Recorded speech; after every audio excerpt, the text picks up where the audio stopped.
8 सितंबर 2017। समय सुबह के लगभग 8 बजे। जगह गुरुग्राम में स्थित रेयान इंटरनेशनल स्कूल। कुछ स्टूडेंट भागते भागते टीचर्स रूम में पहुंचे। टीचर, वहाँ टॉयलेट में कोई बेहोश पड़ा है। जी मैडम, और जमीन पे बहुत सारा खून भी है, आप जल्दी चलिए। क्या तुम लोग सच बोल रहे हो ना? मिस शर्मा, आप जल्दी प्रिंसिपल को कॉल लगाओ। चलो बच्चों, मुझे बताओ कहाँ देखा तुमने? बाप रे, ये क्या हुआ? ये बच्चा तो खून से लथपथ है। सर, हमें जल्दी कुछ करना चाहिए। इसके गले पर तो कटने का निशान है। जल्दी अशोक कुमार को बुलाओ और इस बच्चे को हॉस्पिटल ले जाओ। सर, शायद हमें पुलिस को भी खबर करनी हो।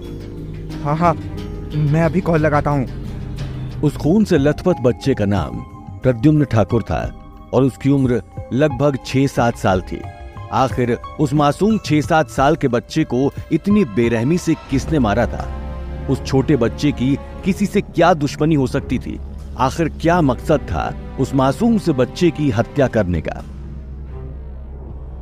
कहानी शुरू हुई भारत के लोक कला, हैंडक्राफ्ट, फोक म्यूजिक और डांस की राजधानी हरियाणा से और खत्म क्राइम कैपिटल दिल्ली में 8 सितंबर 2017। गुरुग्राम में बाकी दिनों की तरह ही ये काम दिन था। रोज की ही तरह प्रद्युम्न ठाकुर नाम का एक छात्र स्कूल जाने के लिए घर से तैयार होकर अपने पिताजी के साथ रेयान इंटरनेशनल स्कूल आया था। प्रद्युम्न ठाकुर के पापा वरुण ठाकुर उसे और अपनी 11 साल की बेटी विधि को स्कूल के एंट्रेंस गेट के बाहर तक छोड़कर वापस अपने घर के लिए चले गए। वो अक्सर अपने दोनों बच्चों को स्कूल खुद ही छोड़ते थे, स्कूल की बस से नहीं। प्रद्युम्न के माता पिता के लिए उनका मासूम सा बच्चा स्कूल में पढ़ने और खेल कूद के लिए गया था, मगर उनको ये पता नहीं था जिस मासूम बच्चे को वो स्कूल में छोड़कर आए थे वो प्रद्युम्न अब कभी अपने घर वापस नहीं आ सकेगा। और सुबह जो उन्होंने अपने बच्चे से बात की थी वो प्रद्युम्न के साथ आखिरी बात थी। आखिर क्या हुआ था 8 सितंबर की सुबह जिसने एक खुशहाल परिवार की खुशियां एक पल में छीनी? दूसरी क्लास में पढ़ने वाला प्रद्युम्न रेयान इंटरनेशनल स्कूल पहुंचा। उसके पहुंचने के बाद चंद मिनटों बाद उस स्कूल के वॉशरूम में मरा हुआ पाया गया। उसकी गला रेत कर हत्या कर दी गई थी। उसके गले पर 2 घाव साफ दिख रहे थे और उससे बहुत ज्यादा खून निकल रहा था। उसका सारा शरीर खून से लथपथ था। ये वॉशरूम प्रद्युम्न की क्लासरूम के नजदीक ग्राउंड फ्लोर पर था। दूसरे कुछ स्टूडेंट्स ने भयानक मंजर देखा और दौड़ते हुए टीचर्स रूम पहुंचकर टीचर्स को ये वाकया बता दिया। यह अविश्वसनीय खबर सुनकर टीचर्स के तो होश ही उड़ गए। सारे टीचर्स प्रिंसिपल के साथ वॉशरूम की तरफ दौड़े। खून से लथपथ एक 6-7 साल के मासूम बच्चे को देखकर सभी आतंकित थे। उनको समझ ही नहीं आ रहा था कि स्कूल में ये क्या हो गया। थोड़ी देर बाद जब सब लोग उस भयानक सदमे से उभरे तो उन्होंने जल्द से अशोक कुमार को बुलाया जो उस स्कूल में स्कूल बस के कंडक्टर का काम करता था। अशोक कुमार जल्दी ही किसी टीचर की कार से प्रद्युम्न को पास के बादशाहपुर के अस्पताल लेकर गया। वहां से प्रद्युम्न को गुरुग्राम के आरएमएस हॉस्पिटल ट्रांसफर किया गया और वहां डॉक्टर्स ने उसे मृत घोषित कर दिया। इधर स्कूल प्रशासन ने प्रद्युम्न के माता पिता वरुण ठाकुर और सुषमा ठाकुर को इस घटना की जानकारी दी। उनके लिए तो ये बहुत बड़ा सदमा था। अभी कुछ पल पहले तो उन्होंने अपने बच्चे को स्कूल छोड़ा था। उस माँ और पिता पर क्या बीती होगी इसकी हम कल्पना भी नहीं कर सकते।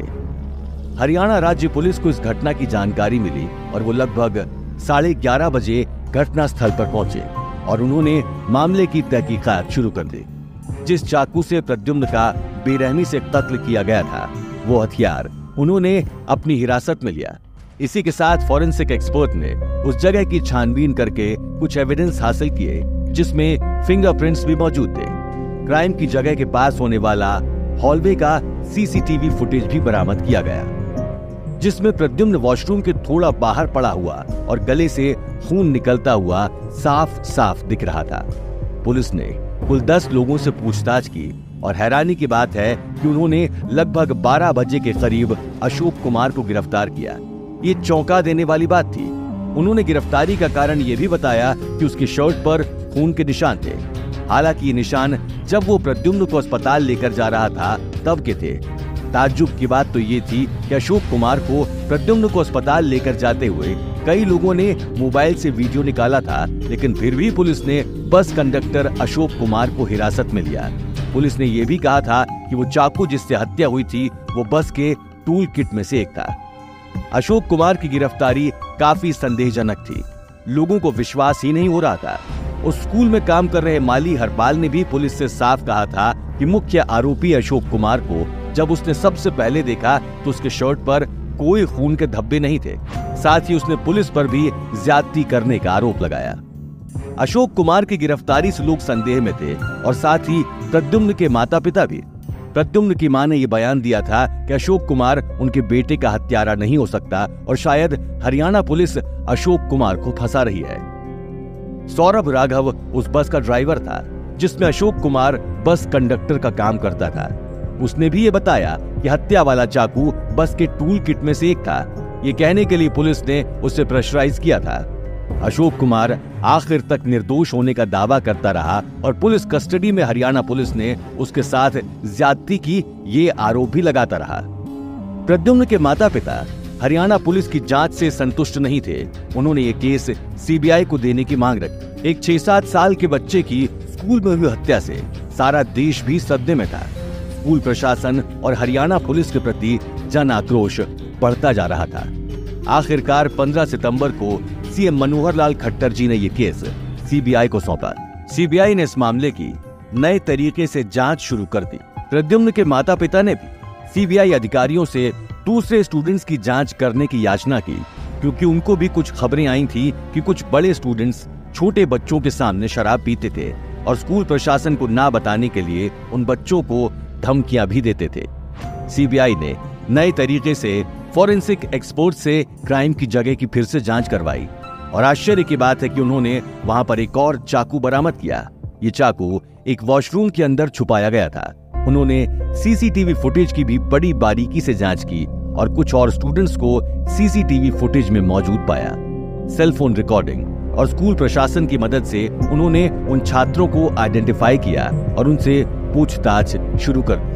साथ ही साथ हुई जांच से सीबीआई को अशोक कुमार के खिलाफ कोई भी सबूत नहीं मिला।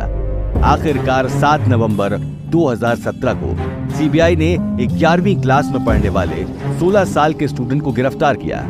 हैरत की बात यह है कि वही स्टूडेंट था जिसने स्कूल प्रशासन को सबसे पहले इस हादसे की जानकारी दी थी। जुवेनाइल एक्ट के तहत जुवेनाइल वेलफेयर अधिकारियों के सामने उस स्टूडेंट से पूछताछ की गई और ये पूछताछ किसी भयानक सदमे से कम नहीं थी। हाँ सर, मैंने ही उस छोटे लड़के को मार डाला। क्या तुम उसे जानते थे? हाँ, मैं और प्रद्युम्न एक ही म्यूजिक क्लास में जाते थे। क्या इसी चाकू से तुमने कत्ल किया? हाँ सर, ये चाकू मैंने पास के ही एक दुकान से खरीदा था। आखिर क्यों तुमने उस बच्चे की जान ली, और वो भी इतने घिनौने तरीके से? मुझे नहीं पता था सर, मैं पढ़ाई में काफी कमजोर हूँ। स्कूल में एग्जाम्स चल रही थी। एग्जाम के 3 दिन बाद टीचर पेरेंट्स मीटिंग भी होने वाली थी। मैं डर गया था। मैं कुछ ऐसा बड़ा करना चाहता था जिससे स्कूल या तो कुछ दिन के लिए बंद हो या एग्जाम पोस्टपोन्ड हो जाए। ये बात दिल को दहला देने वाली है कि एग्जाम पोस्टपोन करने के लिए एक 11वीं क्लास में पढ़ने वाले छात्र ने एक 6-7 साल के बच्चे की चाकू से गला रेत कर हत्या कर दी थी। इस मामले की सुनवाई अभी भी जारी है। ऐसी छोटी सी वजह से किसी माँ बाप ने अपने बच्चे को खो दिया। एक 6 साल के बच्चे की इतनी बुरी तरह से हत्या हो गई। तो ये थी प्रद्युम्न ठाकुर हत्याकांड की पूरी कहानी।